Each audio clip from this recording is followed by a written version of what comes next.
So the brain first parenting approach, again, rooted in neuroscience research, starts with the fact that there are many, many reasons why an individual's brain can be changed in function and structure. Research shows us that there's always over 40,000 different reasons that this can happen, which every time I say that statistic, it's amazing to me that any of us are considered neurotypical, right?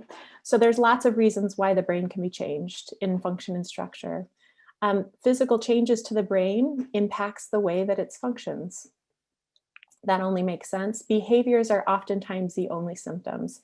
The brain and behaviors can never be separated. So this piece makes sense once you understand that, and that's something that neuroscience research has shown us again and again. It makes sense then that if a brain has been changed in its physicality, that we would see that through the behaviors, right? Because the two are always connected.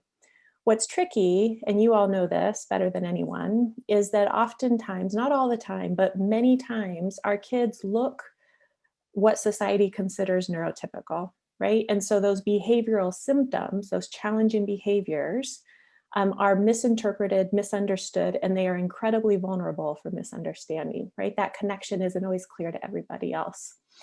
When we can understand that and keep that at the forefront of our mind, which is hard work at times, then we can understand the source of that challenging behavior and actually do something to help them settle. Because the brain is a physical part of our body, and it has been changed in function and structure, I consider it, this model considers it, a physical disability. Anytime that our child has a neurobehavioral difference, it is a physical disability.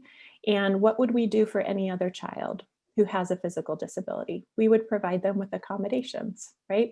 So again, that logic there, most parents I find are like, oh, that makes sense. And they really want to see that actualized then in their parenting. That, of course, is the hard work, right? Taking it from theory and putting it into practice. But I'm going to give you a few ways, show you just a few ways that we can, that you can start to do that. So brain-based differences are physical disabilities with challenging behavioral symptoms.